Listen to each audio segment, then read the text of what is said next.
So I watched Black Clover and Let's start this world, even I cannot rock this world. All I need is catch up.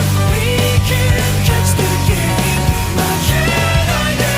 Million super spender. Hold on, we can catch the game. it's pretty good, not gonna lie.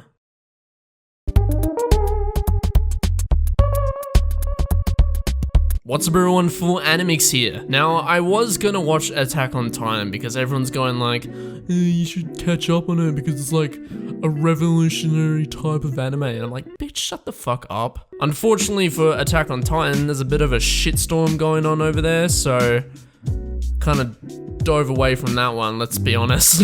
So I was listening to some anime OPs and endings and stuff like that, and I came across this one song called Black Catcher, and it was from this anime called Black Clover, and that's when I said, oh yeah, Black Clover's a show, isn't it? So I decided to give a show a watch because I didn't want to watch Attack on Titan, and I dove 100 episodes into it, and my thoughts about it, damn. This is like every other shonen anime I've ever seen. Basic plot explanation. The plot of the show follows as is. Asta is an annoying kid who wants to become the Hokage with his best friend, but doesn't have a quirk unlike everyone else. Then for some unknown reason is given a magical devil fruit and then is accepted into the guild Fairy Tail. Basically this show's like every other shonen anime. You got your overhyped protagonist, the handsome best friend, the tsundere love interest part 1, the hot-headed punk, the MILF, the Christopher Sabat character, the overly kind love interest part 2, and the Kundere, aka best girl, don't at me. If you can think of an anime trope, this show definitely has it. So why do people like this show? Why do people seem to be wanting to like this show? Why do people dive in and keep watching this show? Is it because of the plot, the characters, the animation?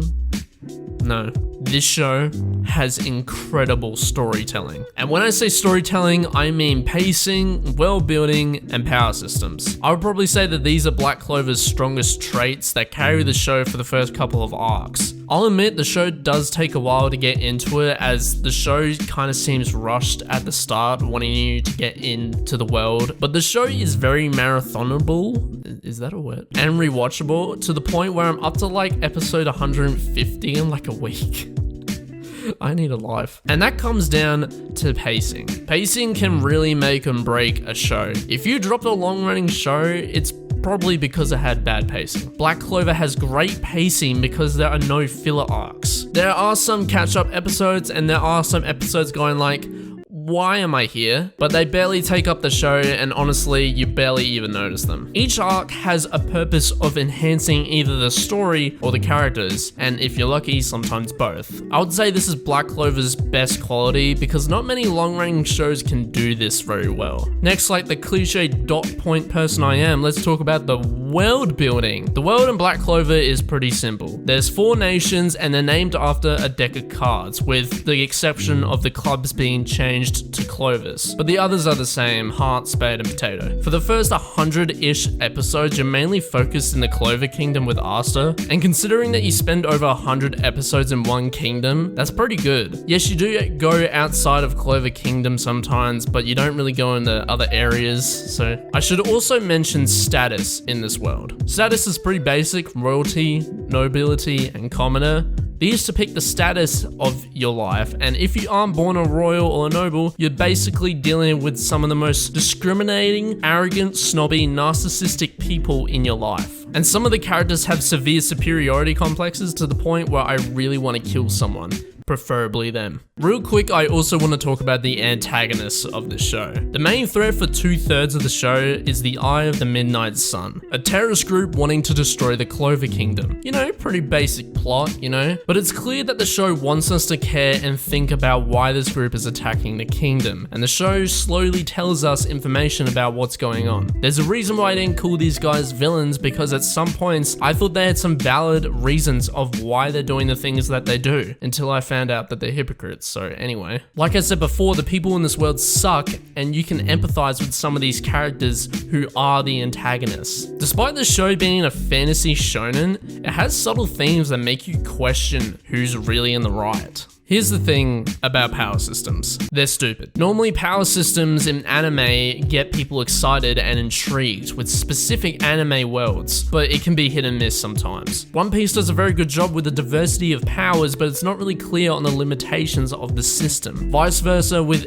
any generic isekai show. The system works, but the powers are too basic and sometimes boring. But with Black Clover, it considers both. It follows the 4 basic elemental rule: water, fire, earth, and air. Adamix, actually, that's not really a big diversity. Shut the fuck up, I'm getting to it. People can only use one element, but these 4 elements are more building blocks for magic users. This has already been done before? Let me fucking finish. These elements aren't limited to just fireball. Yes, you can have basic magic spells like fire and water, but these are just the very basic stuff.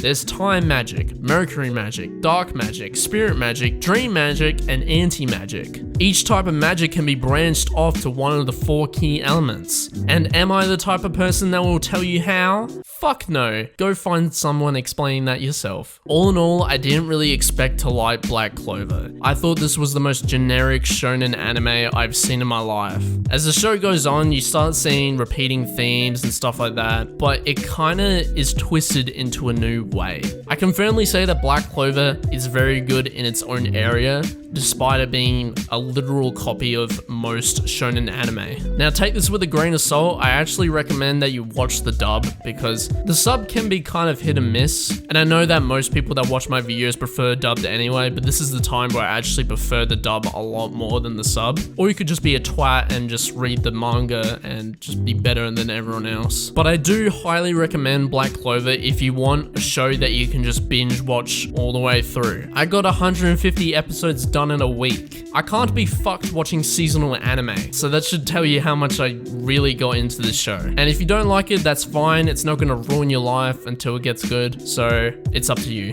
But yeah, thank you guys for watching this video. Leave a like and subscribe, and I'll talk to you guys later.